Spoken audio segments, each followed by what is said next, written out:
Donc voilà, je suis arrivé au sommet du Castel Arras.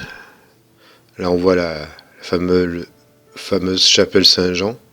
Bon, elle est un peu en ruine, hein, malheureusement, mais c'est vieux, hein, ça date de- du Moyen-Âge. Et alors, ce qu'il y a de curieux dans cette chapelle, c'est que j'ai passé une nuit, il y a longtemps, une nuit à la Belle Étoile, et en faisant des photos, on était tout un groupe. On a eu des photos, d'ectoplasmes, on va dire, de formes, des formes blanches, lumineuses, qui étaient vraiment fantastiques dans cette chapelle. Comme si une présence était toujours sur place, à l'intérieur. Comme si c'était toujours habité. Voilà, on sort par ce qui devait être une porte à l'époque. Et on se retrouve au sommet de la forteresse avec quelques remparts en ruine. Alors les remparts, il y en a qui sont encore visibles tout le long. Mais beaucoup sont détruits évidemment. De toute façon, il y a la falaise elle-même fait office de rempart par endroits parce que c'est vraiment à pic et c'était quand même une forteresse qui était difficilement prenable, hein, qui était quand même très bien défendue à l'époque. Alors au sommet, on voit d'autres montagnes, hein, aussi. On voit. Là, je me rapproche un peu de la falaise. Alors, faut que je fasse quand même gaffe parce que c'est vraiment à pic par moment donné. Ça descend vraiment direct là. Voilà. Et là, on a une vue plongeante sur la vallée en bas. Voilà, on voit très bien. Vous voyez, on voit de très loin et s'il y avait un ennemi, vous pouvez le voir arriver vraiment à l'avance et se préparer au combat si besoin était. Donc là, c'est la plaine de Torrent. Alors voilà le pic.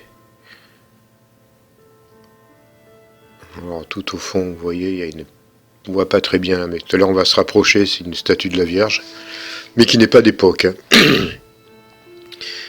Voilà. Donc là, je vais retourner un peu sur mes pas. Je repasse devant les ruines de la petite chapelle. Alors, en vestige, il reste vraiment pas grand-chose, hein. Il reste quelques murs comme ça, à droite, à gauche. Mais ça a été détruit, ça a été attaqué à plusieurs reprises, hein. Puis avec le temps, ça s'est dégradé malheureusement. Oui, là c'est tout un amoncellement de rochers. Mais alors c'est un coin qui est quand même très fabuleux parce que il y a une énergie qui se dégage de cet endroit-là. Voilà, ça c'est de l'autre côté de la vallée. Alors, on voit tout en bas, c'est le parc des bisons. C'est-à-dire qu'il y a il y a des bisons. On peut visiter des véritables bisons d'Amérique. Bon, alors évidemment, on les voit pas parce que je suis assez loin. Voilà, là je fais un panoramique, on voit un peu voilà, la fameuse statue de la Vierge. Qui n'est pas d'époque. Qui a été installé là il y a quelques années parce qu'avant il n'y était pas.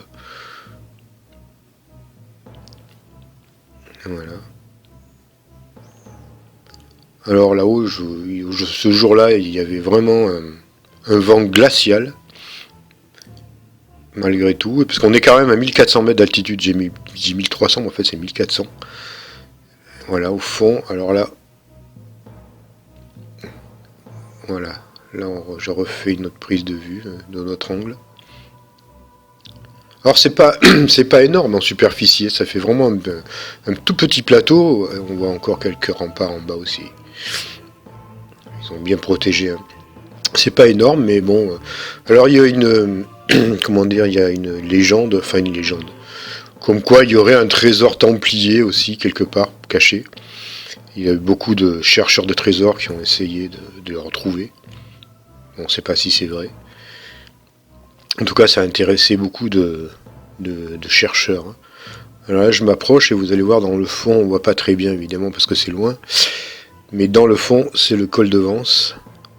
À vol d'oiseau, il doit être à une dizaine de kilomètres, 10-15 kilomètres à peu près, une dizaine. Voilà, tout au fond, c'est le col de Vence.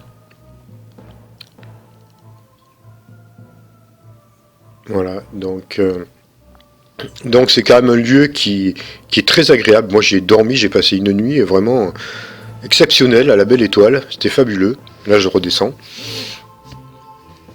Donc ça vaut le coup si vous passez dans la région. Et puis il y a quand même des phénomènes bizarres qui se passent aussi là-haut. C'est encore un lieu qui est très très chargé et qui mérite le détour.